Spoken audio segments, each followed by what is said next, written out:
Hello, learners. You must have watched and understood the basic concept of learning.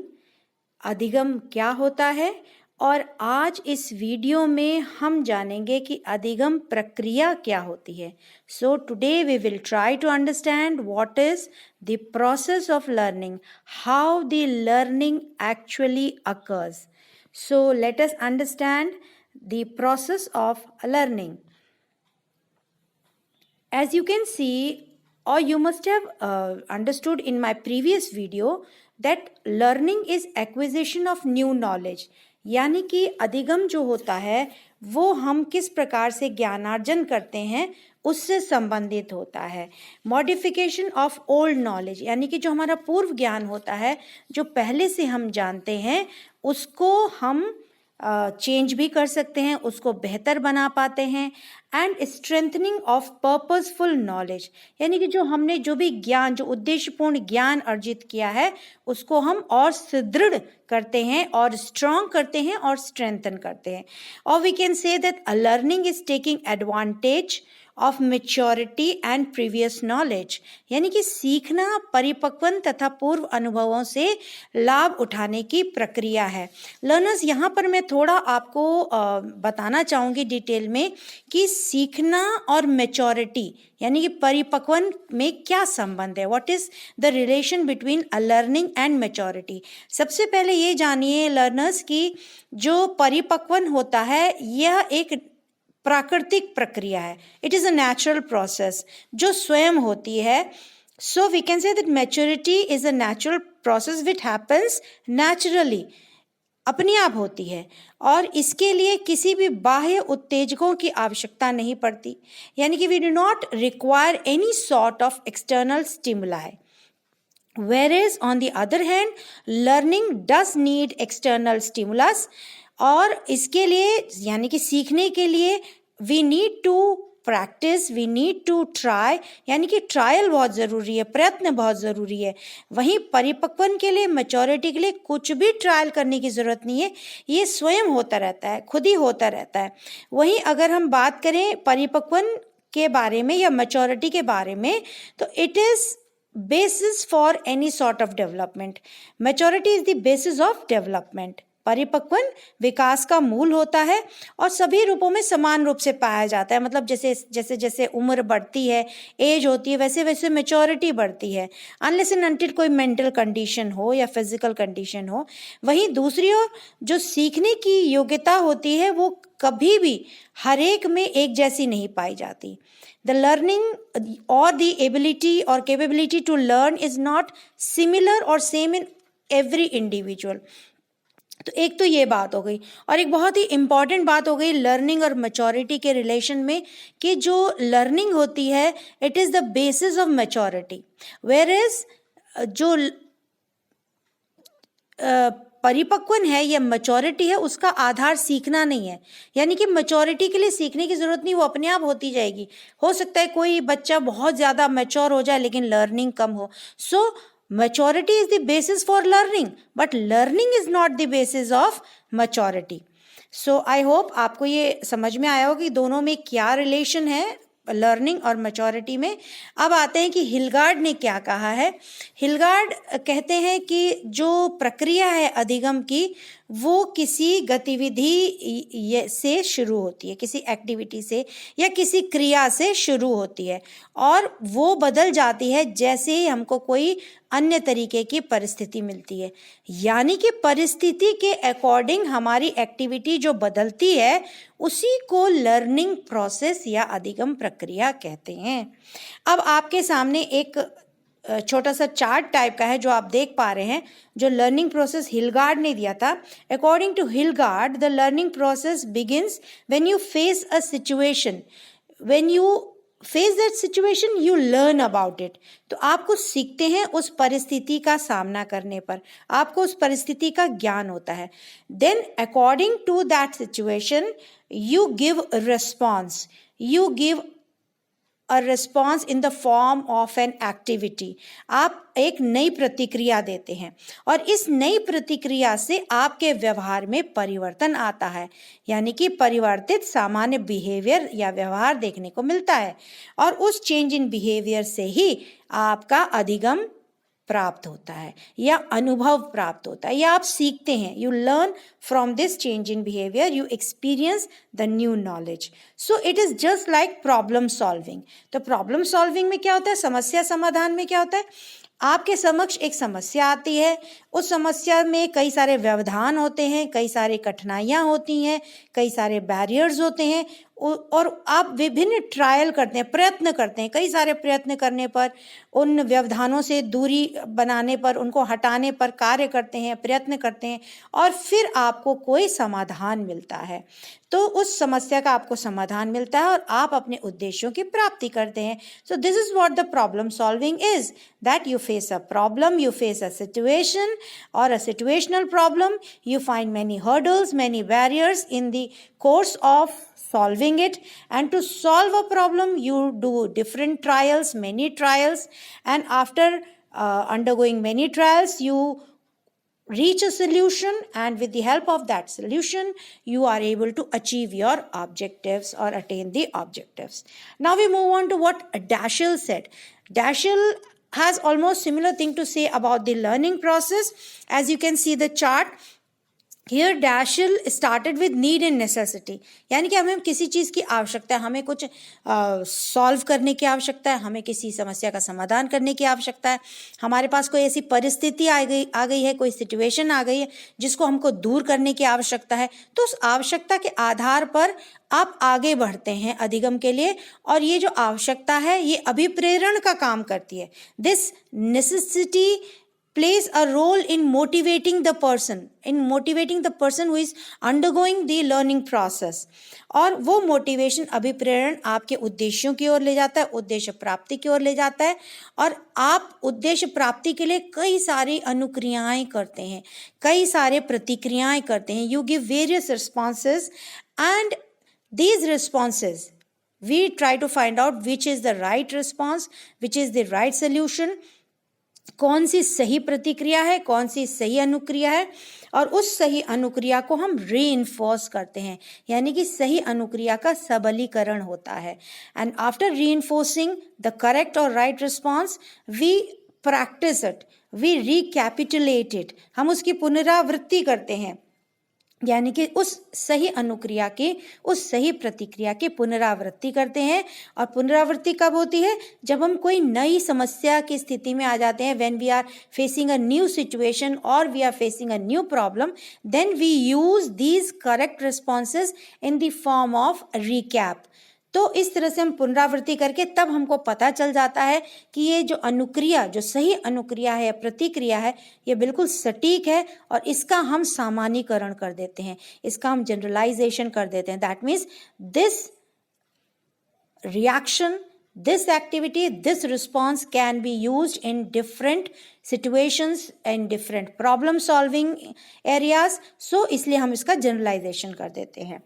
अब हम आते हैं कि जो लर्निंग प्रोसेस है उसके वेरियस पार्ट्स क्या है, सीखने की प्रक्रिया के अंग, अलग अलग अंग क्या है, पार्ट्स क्या है.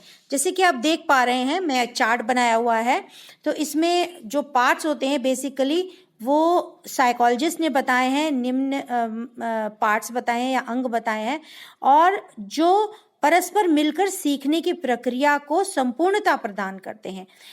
बहुत आपको अच्छे से जो प्रक्रिया है अधिगम की या सीखने की वो पूर्ण होती है, वो पूरी होती है. तो सीखने की प्रक्रिया को संपूर्ण रूप देने के लिए इन अंगों की आवश्यकता होती है. ये अंग बहुत ज़रूरी हैं. These parts are very very essential to make a learning process successful. So first of all is you can see the objectives, सीखने का उद्देश्य. यानी कि अगर हमारे सामने कोई ऑब्जेक्टिव होगा, कोई सीखने का गोल होगा, तभी हम सीखेंगे। जैसे अगर एक छोटे बच्चे को देखें तो छोटे बच्चे को भूख लगती है तो चूसने की एक उसका होता है, अलग अलग चीज़ों को चूसने, पहले तो सिर्फ अंगूठा चूसता है जो उसको आइडिया नहीं होता है, बेसिक इंस्टिंक्ट है, लेकिन धीरे धीरे उसको समझ में आने लगता है कि बॉटल है उसमें दूध होता है, उसको चूसने से उसमें दूध से उसकी भूख मिटेगी। धीरे धीरे वो क्रॉल करने लगता है, रेंगने लगता है, फिर खड़ा होकर चलने लगता है। तो इस प्रकार से वो सीखता है। तो उसका उद्देश्य होता है कि कैसे हम नए नए तरीके से अपनी मोबिलिटी को बढ़ाएं। तो जब वो चलने फिरने लगता है तो वो कभी भी एक जगह पे नहीं खड़ा रहेगा, वो अलग अलग जगहों पे जाएगा। ही विल मूव अराउंड और she will move around and try to gain more knowledge, तो उसको और ज़्यादा ज्ञान होगा। तो इस प्रकार से ये हमारी प्रक्रिया का, सीखने की प्रक्रिया का एक बहुत इंपॉर्टेंट पार्ट है। सेकेंड इज स्टिमुलस और स्टिमुलाई। तो अगर हमारे पास उत्तेजक हैं, उत्तेजक कहाँ मिलते हैं हमको? हमारे वातावरण में, हमारे चारों तरफ पर्यावरण में हमको मिलते हैं। वी गेट दीज स्टिमुलस और stimuli in our external environment and on the basis of those external environment stimulus we react, we respond, और उसी प्रक्रिया के दौरान हम सीख लेते हैं। we are able to learn when we respond to different stimulus। तो विभिन्न उत्तेजकों के लिए की गई अनुक्रिया हमको सीखने के लिए प्रेरित करती है। जैसे कि फॉर एग्जांपल अगर हम क्लास में बैठे हैं, तो क्लास में हम बैठे तो हमको सीखने के लिए टीचर बहुत सारे उत्तेजक स्टिमुलस देते हैं। Teacher provides various stimuli, for example books और teaching aids or the environment itself and the behavior of the teacher etc. So इस तरह से हम पढ़ने लिखने की प्रक्रिया को आगे बढ़ाते हैं। अब तीसरा आता है मोटिवेशन इन लर्निंग, यानी कि सीखने के लिए अभिप्रेरण। अगर हमारे को मोटिवेशन नहीं होगा, जैसे कि मेल्टन ने कहा है कि अभिप्रेरण सीखने की एक अनिवार्य दशा है। He says that motivation is an important part of learning process, और ये हमको एक डायरेक्शन देता है। It gives us a direction, एक दिशा देता है, एक दशा देता है। सो अभिप्रेरण को एक प्रकार से राजमार्ग कहा गया है।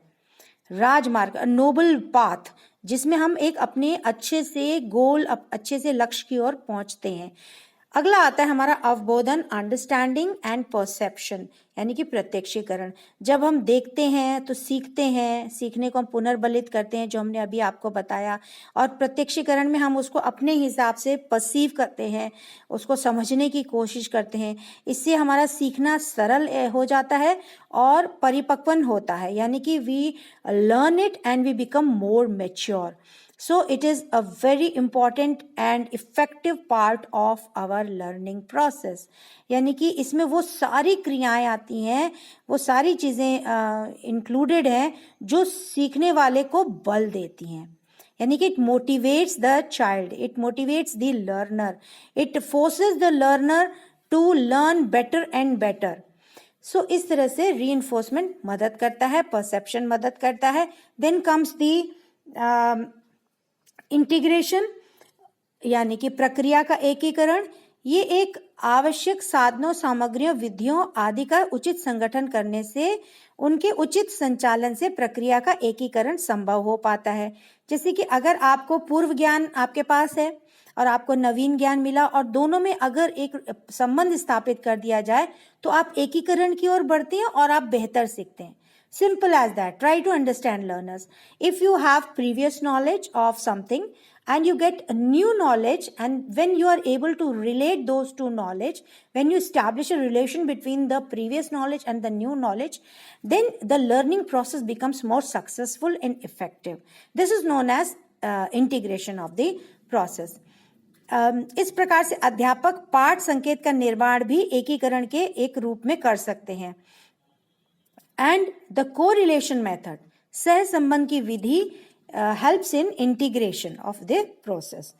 कोरिलेशन करें, हम मैथ्स पढ़ रहे तो हम उसको साइंस से कोरिलेट करें, हम उसको हिस्ट्री से कोरिलेट करें, हम उसको लिटरेचर से कोरिलेट करें एंड वाइस वर्सा। तो इसको हम लोग कोरिलेशन बोलते हैं, एकीकरण बोलते हैं, जिससे कि ज्ञान बेहतर हमको मिलता है, लर्निंग प्रोसेस और इफेक्टिव होता है।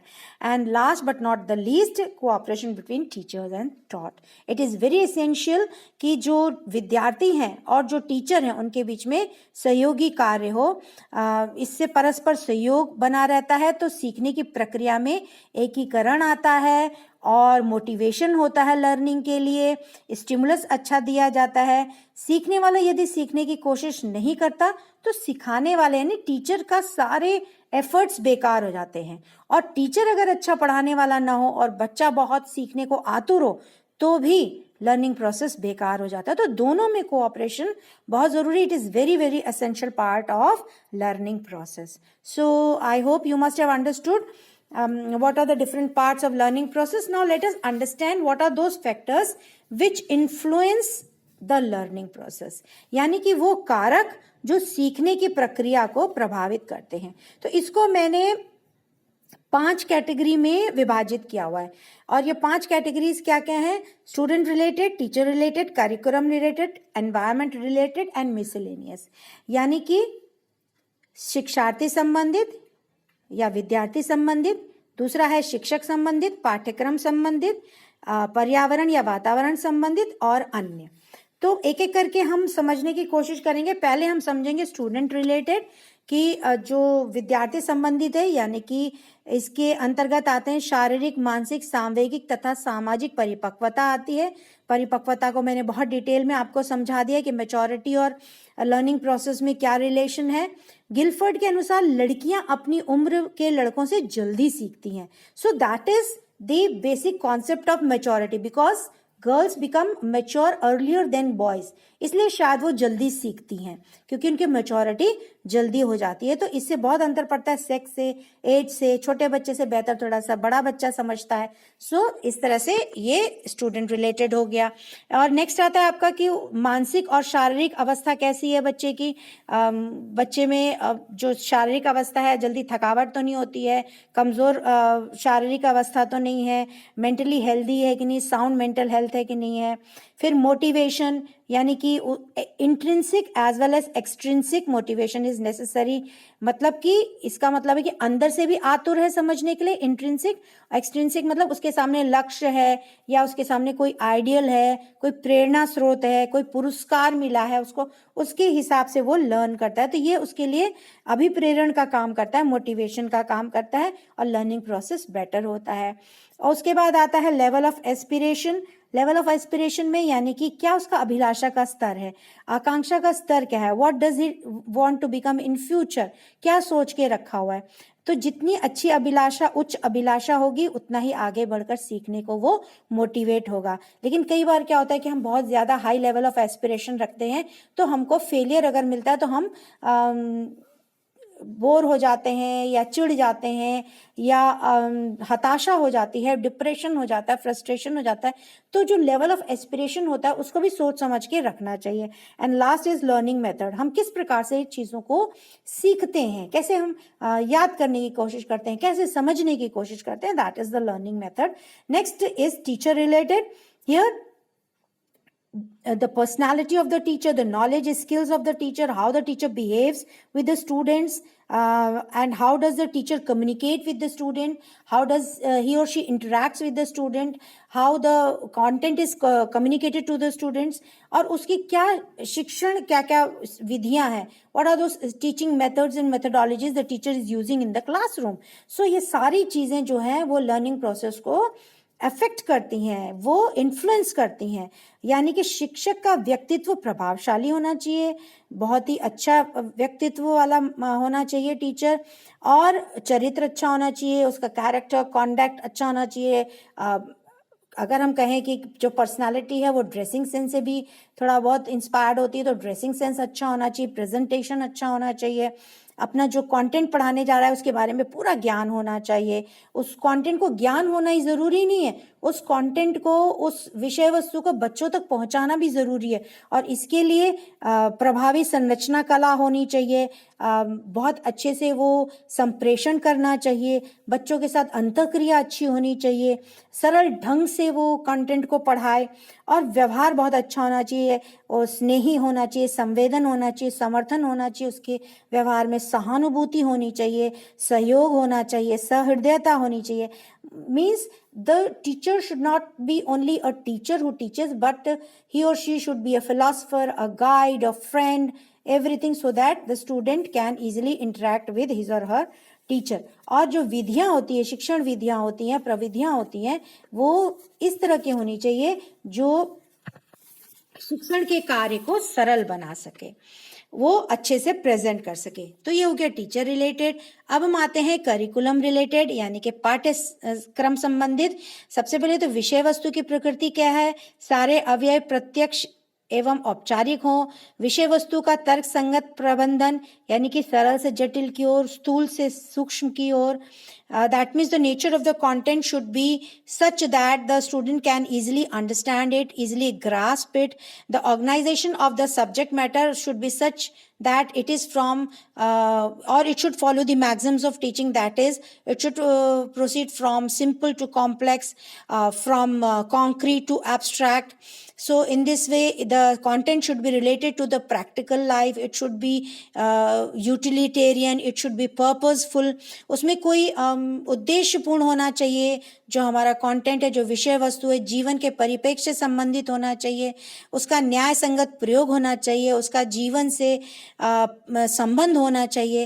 And the difficulty level of this subject matter should be such that which can be according to the students level, which should be according to the students level, which should be according to the age, or it should be according to the sex or maturity, and also related to the previous knowledge. So विषय वस्तु का कठिनाई या जटिलता का स्तर उम्र, लिंग, परिपक्वता तथा पूर्ण ज्ञान पे आधारित होना चाहिए। अब आते हैं पर्यावरण या एनवायरनमेंट रिलेटेड। तो प्राकृतिक पर्यावरण में आता है कि कहाँ पे वो पढ़ रहा है, मौसम कैसा है, सीजन कैसा है, गर्मियाँ हैं, सर्दियाँ हैं, पठन पाठन का कार्य आसानी से हो रहा है, आसपास का वातावरण स्वच्छ है, अच्छा है, रोशनी है जहाँ वो पढ़ रहा है, हवादार है, शांति है। सो नेचुरल कंडीशंस और natural environment includes all these things.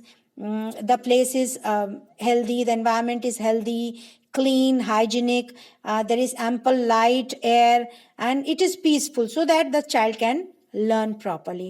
Next one is social environment और सामाजिक वातावरण, जिसमें आपका परिवार, समाज, समुदाय, स्कूल आदि से शिक्षण प्रभावित करता है। तो सोशल एनवायरनमेंट में आपका सब कुछ इंक्लूडेड है कि फैमिली में फैमिली का environment, society, friend circle, peer group, school, teachers, etc. Everything comes under social environment. And the time and place, कि कहाँ पे शिक्षण हो रहा है, कब हो रहा है। जैसे गर्मियों में सुबह स्कूल जल्दी लगता है, सर्दियों में थोड़ा लेट लगता है। तो time factor is very important, because during winters a child cannot study in early morning because it is very cold, and in summers it is good to get up and learn in the early morning time.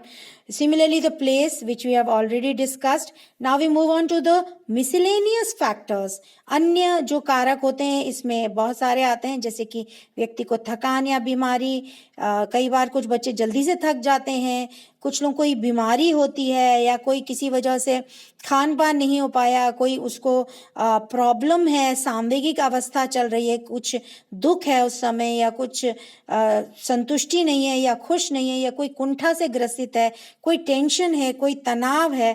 तो all these emotional conditions are under this miscellaneous factors.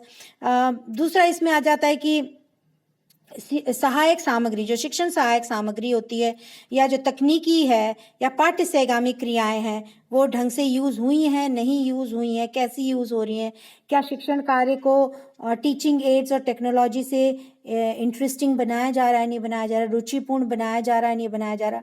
को curricular activities, content को पढ़ाने के लिए आप उनको अलग अलग तरीके से पढ़ा सकते हैं, जैसे कविता पाठ है, कहानी सुनाना, व्याख्यान, तर्क वितर्क करना, नाट्यकरण करना. So all these things can be included under co-curricular activities where the children can be able to learn things in a more interesting manner.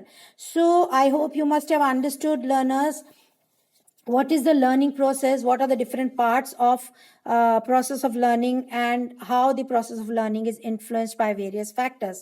अगर आपको ये समझ में आया हो तो आप ज़रूर इस मेरी वीडियो को लाइक करें, अपने दोस्तों के साथ शेयर करें, और चैनल सब्सक्राइब नहीं किया तो सब्सक्राइब ज़रूर करें. Thank you for watching.